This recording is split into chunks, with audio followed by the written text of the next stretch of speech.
Bonjour, bonsoir, chers internautes. Tout dépend de là où vous êtes en train de nous regarder. Je suis Kessia Zawadi, comme d'habitude. Bienvenue dans notre espace d'entretien où nous partageons plusieurs sujets. Vous qui regardez toujours mes vidéos, vous connaissez de quoi est-ce que nous parlons. Aujourd'hui, nous avons un sujet très alléchant. Nous avons une thématique super alléchante. Alors, aujourd'hui, nous allons parler du traumatisme et ses effets. Donc, c'est une suite, ce sera une suite où nous serons en train de parler de cela. Sur Facebook, nous avons notre page, si vous cliquez seulement, et cadre d'échange de jeunes pour le trauma, vous allez nous voir sur Facebook. Likez, abonnez-vous sur la page, partagez votre situation, votre cas et nous allons vous aider. Vous savez, notre communauté, surtout nous qui vivons à l'est de la République démocratique du Congo, une partie de la RDC qui est toujours active dans les guerres, dans le conflit et nous formons une génération de jeunes, des femmes qui sont exposées au traumatisme ou déjà qui sont traumatisées. Parce que lorsque vous regardez le cas du Nord Kivu, le déplacé de guerre. Nous voyons des femmes qui sont violées, nous voyons des jeunes de famille, des enfants qui quittent d'un endroit X vers un endroit Y, beaucoup de kilomètres. Ils marchent dans un état très critique. Ils sont d'abord exposés par des infections, ils sont exposés par beaucoup de maladies. Et de ces faits, vous allez vous rendre compte que le traumatisme ne commence pas le jour que vous avez vu cela. Ça a commencé il y a très longtemps avec les événements qu'ils ont traversés, ils ont parcouru. C'est quoi le traumatisme? Vous vous demandez c'est quoi le traumatisme. En réalité, vous devez savoir que le traumatisme, dans les mots qui sont très simples pour ne pas aller dans beaucoup de définitions, nous allons comprendre que le traumatisme, c'est un état d'une personne causé par le blessure ou les coups. Donc, en d'autres termes, on peut encore retenir que le traumatisme, c'est la conséquence d'un trauma psychique. Le trauma, le trouble psychique, le trouble mental, problème mental, problème lié à votre psyché, si on peut encore le dire ainsi. Donc, pour beaucoup de médecins qui nous captent, qui nous voient, c'est aussi un moment pour eux de pouvoir partager avec nous des événements, de partager avec nous des témoignages. Voilà ce que je voulais dire, j'y arrive. Des témoignages d'autres femmes peut-être qui ont traversé ces problèmes-là et qui se sont en sorties.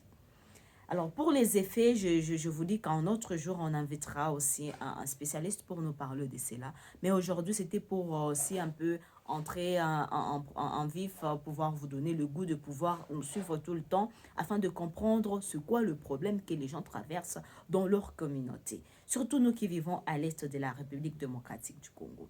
Vous êtes une structure qui accompagne des émissions live. N'hésitez pas toujours de nous accompagner, de nous soutenir afin de pouvoir faire arriver ces émissions plus loin que là où nous sommes. Parce que nous les faisons de notre manière et ça touche une poignée de personnes. On peut suggérer que ça puisse toucher plus de 1000 personnes, plus de 2000, de 4000, de 10 000 personnes afin qu'ils puissent être alertés quant au traumatisme qui est déjà un monnaie courante dans notre communauté, surtout nous qui vivons à l'est de la République démocratique du Congo. Je le martèle encore une fois.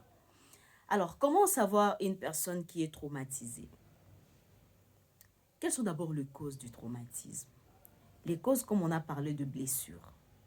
Vous pouvez être dans votre maison. Il y a des traumatismes qui sont liés aux violences conjugales.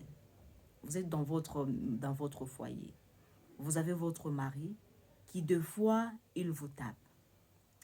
Il ne scolarise pas les enfants. Prenons d'abord cas familial parce qu'il y a beaucoup des aspects. Et ce n'est pas aujourd'hui que nous allons tout finir. Il y a des aspects, il y a des points, il y a des points et des recoins que nous pouvons tout le temps pouvoir revenir dessus.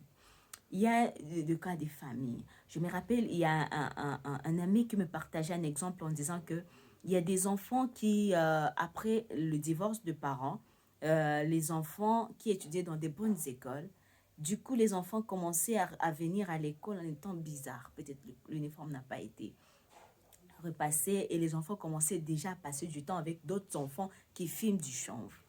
Vous allez vous demander pourquoi cet enfant peut commencer à côtoyer des personnes qui ne sont pas des son rang pendant qu'avant il était. c'est suite aux événements qu'il est en train de vivre dans la maison, où peut-être le père a amené notre femme, ou peut-être les pères ne s'intéressent pas aux enfants, ils commencent déjà à courtiser des femmes dehors, et là, ça affecte les enfants. S'ils sont encore à l'école secondaire, vous allez vous rendre compte que les enfants ne seront pas stables psychologiquement, ils ne seront pas stables, ils ne seront pas aussi stables émotionnellement. Vous allez vous rendre compte que les enfants seront vraiment instables dans beaucoup de secteurs. Et du coup, vous allez vous demander, non, il y a des femmes qui sont déjà des prostituées, des jeunes filles, depuis son bas âge, ne sachant pas qu'il y a des événements qui ont été là derrière, qui l'ont poussé à un comportement qui n'était pas la sienne ou le sien avec les temps. Donc, il y a des traumatismes qui sont liés par des situations dans des familles. Si pas pour la femme, c'est pour les enfants. Ou bien le mari, il y a des maris qui maltraitent leurs femmes. Prenons, étant donné que nous sommes des défenseurs des droits de femmes, il y a des maris qui sont là pour maltraiter leurs femmes. Et vous allez vous rendre compte que la femme, au lieu qu'elle ait les idées épanouies, c'est peut-être une jeune fille qui avait fini son université, elle était chez elle. Dès qu'elle entre dans la vie conjugale, elle ne travaille pas, le mari ne la permet même pas de parler. Donc c'est une femme qui reste dans une situation précaire. Alors du coup, la femme ne sait pas comment faire, elle commence déjà à faire le commerce, c'est le mari qui donne l'argent. Du coup, la femme ne se retrouve pas là-bas. Il y a des pertes tout le temps et le mari crie dessus sur elle tout le temps. Alors, d'où imagine cette jeune femme? Comment elle va mûrir l'éducation des enfants? Comment elle va se comporter? Et vous allez voir, quand vous vous asseyez avec elle, vous parlez, vous allez venir sentir, au lieu qu'elle part trop, c'est les larmes qui commencent à couler. Alors, cet espace, c'est pour permettre à beaucoup de femmes, à des jeunes, à pouvoir un peu parler de ce qui les heurte, afin que à notre tour, de pouvoir apporter, dans nos échanges, apporter de points de convergence pour vouloir trouver aussi des solutions afin de promouvoir aussi une société des jeunes qui ne sont pas traumatisés. C'est possible. C'est possible. On peut compter un seuil qui est élevé. C'est possible d'avoir une communauté de personnes, de femmes, de jeunes qui ne sont pas traumatisés. Ils ne les sont pas. Si nous prenons dans le cas maintenant du monde de la situation de la guerre, à l'est de la RDC, nous sommes en train de former ou bien d'héberger une génération de personnes traumatisées. Dans quel sens je peux le dire?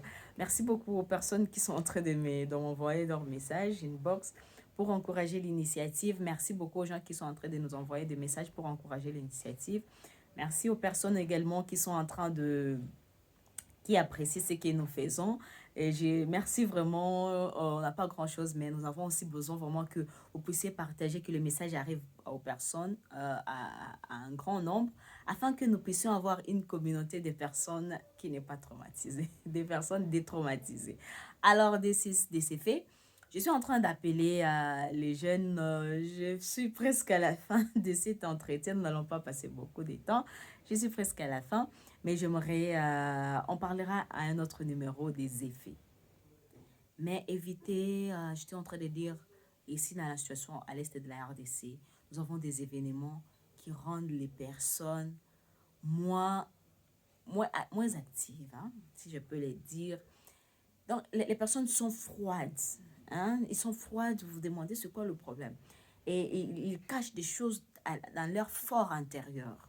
Comme des personnes, vous voyez, les cas de la génocide chez nos amis du Rwanda et les événements qui s'étaient passés au Burundi, vous allez voir qu'il y a des personnes qui gardent dans leur cœur des rancines que si vous n'avez pas vraiment la capacité de pouvoir les approcher et discuter, vous risquez. Donc, raison pour laquelle nous ne voulons pas avoir une communauté de personnes rancunières, mais nous voulons avoir une communauté de personnes qui parlent de leur situation, qui parlent des événements, des femmes qui parlent de viols qui se passent dans leur couple, des histoires, des événements malsains qui se passent dans leur couple. Nous avons aussi besoin des jeunes filles qui parlent de viols qui ont été faits dans leur maison par peut-être des oncles, par peut-être des tantes, par peut-être des gens, même des hommes. Il y a des tantes femmes qui les avaient violées. Donc, c'est à vous de parler. Parce que cela va nous aider à former une génération de femmes ou des hommes qui ne sont pas traumatisés. Parmi le remède, c'est le parler. Évitez d'être très calme, très silencieux. On peut penser que vous êtes sérieux pendant que vous n'êtes pas sérieux. Évitez d'être si calme, ce n'est pas ça vous. Vous, c'est quand vous sortez dans votre coquille. Vous, c'est quand vous sortez dans votre état que le monde peut-être veut vous montrer que vous êtes. Vous ne l'êtes pas. Vous êtes une personne très généreuse. Mesdames et messieurs, chers téléspectateurs, merci beaucoup pour ces numéros. Merci parce que vous allez partager. Merci parce que vous allez inviter d'autres personnes à pouvoir nous suivre. Merci parce que vous allez communiquer à vos voisins, voisines, en leur disant que qui s'y est déjà ici sur les réseaux sociaux, sur TikTok, je suis là. Abonnez-vous, partagez mes vidéos. Je suis sur Facebook, mes pages sont là. Si vous cliquez Kessia Cyril, vous allez me voir. Je suis sur YouTube, donc abonnez-vous, cliquez la cloche afin de ne pas manquer les d'autres numéros qui vont venir. Soyez toujours là.